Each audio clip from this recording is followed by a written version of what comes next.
everyone, I am Shivani Vasist and this is the part 3 of Preamble of the Indian Constitution.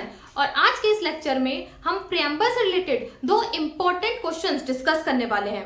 First, क्या preamble constitution का part है या नहीं. Second, क्या parliament under article 368 अपनी power को use करके प्रियम्बल को अमेंड कर सकता है या नहीं. So let's start our discussion.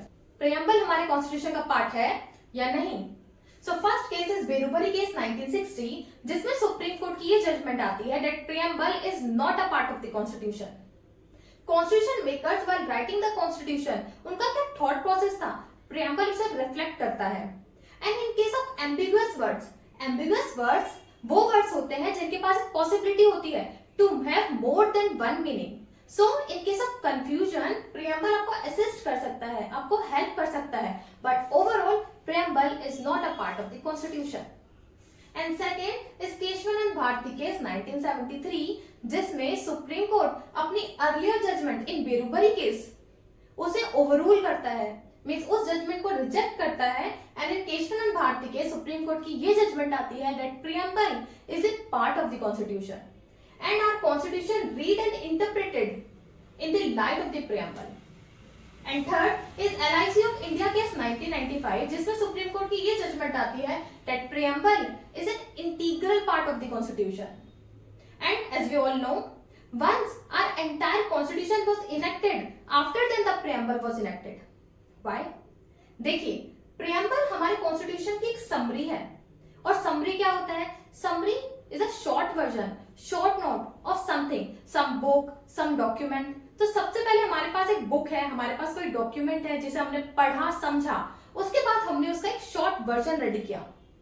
So it's quite easier to understand कि सबसे पहले हमारे पास एक कॉन्स्टिट्यूशन था हमारा, हमने उसे पढ़ा समझा, उसके बाद हमने उसका एक शॉर्ट नोट रेडी किया, उसकी एक समरी, उसका एक एसेंस रेडी किया और उसे हमने नाम दिया preamble. So that's why preamble enacted after the entire constitution was enacted to ensure that preamble was in conformity with the constitution. और जो हमारा current opinion है कि preamble हमारे constitution का part है या नहीं, so the current opinion is yes, preamble is the part of the constitution. So क्या parliament under article 368 preamble में amendments कर सकता है? Under article 368 parliament के पास एक power है to make amendments in the constitution. In बेरुबरी के सुप्रीम कोर्ट की ये जजमेंट थी that preamble is not a part of the constitution and parliament under article 368 cannot amend the preamble. In Kesavananda Bharati case Supreme Court अपनी जो earlier judgement है उसे overrule करता है एंड कहता है that preamble is a part of the constitution. And इसमें Keshavananda Bharati case में सुप्रीम कोर्ट की ये जजमेंट आती है that yes, Parliament can amend the preamble, but no amendment is done to the basic structure of the constitution. Means Keshwaranand Bharti case introduce the basic structure doctrine. Means Keshwaranand Bharti case में Supreme Court introduce करता है basic structure doctrine.